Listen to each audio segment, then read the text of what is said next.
Loving life in the South. Southampton. Pool. Ride. This is BBC Radio Bye, Mum. Solent. Bye, darling. Have a nice day. Love you. Coming up between now and 9. First, though, the news at 8 with Emily Hudson. Thank you, Julian. Good morning. The new chief executive of Volkswagen has said the 11 million cars and vans affected by the diesel emissions scandal are likely to be... Ambulance emergency. Tell me exactly what's happened. Hello, I need an ambulance. My son's been hit by a car.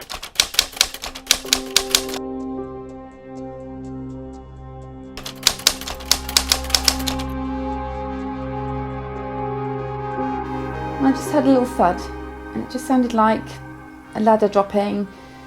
I didn't take any notice because I thought, no, all the kids have gone to school, everything. I didn't hear any screeching, everything's fine. And then Felix's friend started wandering back down the driveway again, not wandering, just running, sheet white. Then Vanessa came running out. I said, call an ambulance, and then she obviously started screaming. And they said, an ambulance was on its way.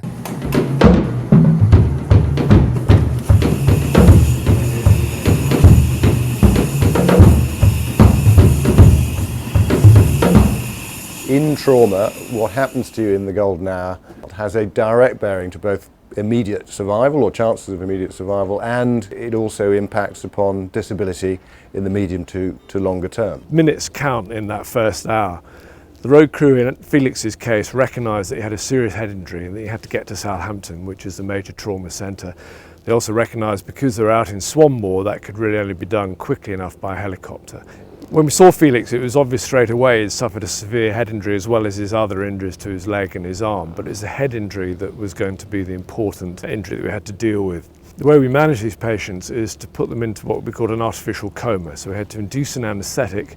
What that does is really improve your chances of survival by starting that hospital level critical care right by the roadside. And that's something really can only be done with an air ambulance team. And good. Release. Big step. Good boy. You look round to, why has this happened to you? But there's no rhyme or reason for it. Things just happen at random. And you can put in place as many fail-safe procedures to cross the road or to do, drive the car or whatever it is you're going to let your children do, but there's nothing you can do. Just the wrong place at the wrong time.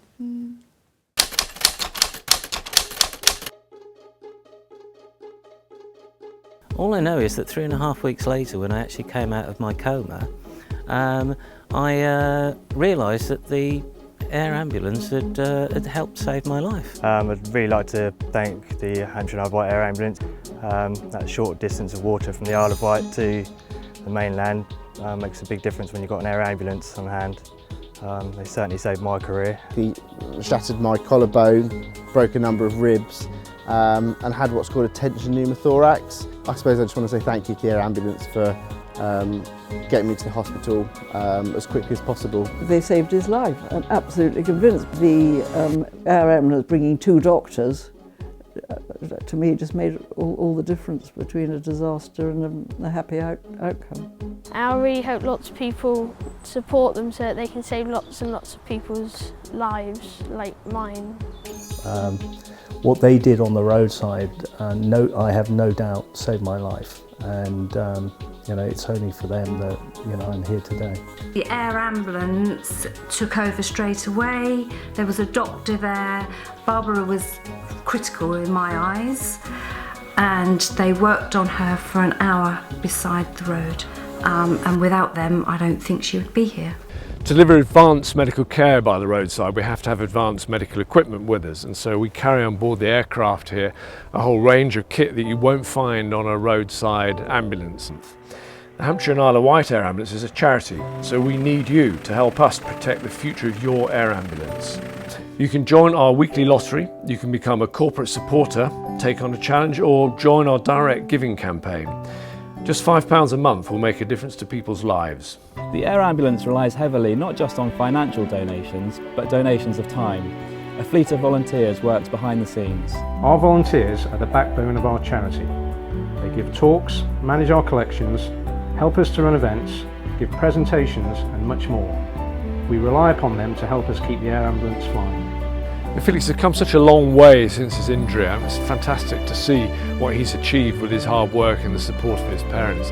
We're very lucky because we rarely get to see the end result of the work that we do by the roadside. We'd like to thank the air ambulance for saving Felix's life. Because we couldn't have done it without you.